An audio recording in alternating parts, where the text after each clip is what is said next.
অবাঞ্ছিত লোম, এটি নিয়ে আমরা নানা জায়গায় নানা ধরনের কথা লিখতে দেখি, আমরা অনেক সময় পড়িও যে এই যে অবাঞ্ছিত লোম এর আসলে বিভিন্ন ধরনের চিকিৎসা পদ্ধতি রয়েছে, তার মধ্যে আমরা লেজারের বিষয়টিও দেখি।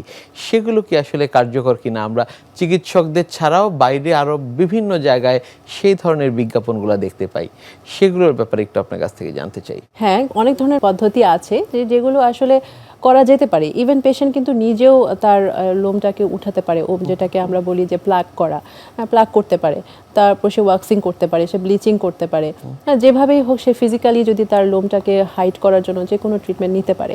এবং এর সাথে হচ্ছে লেজার এখন খুব পপুলার। আমরা খুব বেশি অতিরিক্ত যাদের লোম হয়ে যায়, ওষুধের রেসপন্স করতেছে না, তাদের ক্ষেত্রে লেজার নিতে বলি। এই ক্ষেত্রে লেজার নিলে রেসপন্সটা অনেক ভালো হয়। সাথে সাথে তার ওষুধ, তার লাইফস্টাইল মেনটেন করা, এগুলো কিন্তু চালাতে হবে, তা না হলে কিন্তু তার ওইটা ইফেক্টিভ থাকবে না, ওটা আবার বেড়ে যাবে। লেজার স্থায়ী কিনা, অর্থাৎ একেবারে পার্মানেন্ট কিনা? পার্মানেন্ট সলিউশন না। রোগী যদি তার লাইফস্টাইল মেনটেন করতে না পারে, কারণ আমি আপনাকে আগেও বলেছি যে পিসিওএস একটা লাইফ লং ডিজিজ, এটা সারা জীবনই রোগীর সাথেই থাকবে। সব সময় কিন্তু তার এই রোগটাকে কন্ট্রোলের মধ্যে রাখতে হবে। তো কন্ট্রোলের মধ্যে রাখতে গেলে তার লাইফস্টাইলটাকে মেনটেন করতে হবে, তার ওষুধের মধ্যে যদি লাগে থাকতে হবে, তাকে সবসময় একজন ফিজিশিয়ানের সুপারভিশনে থাকতে হবে।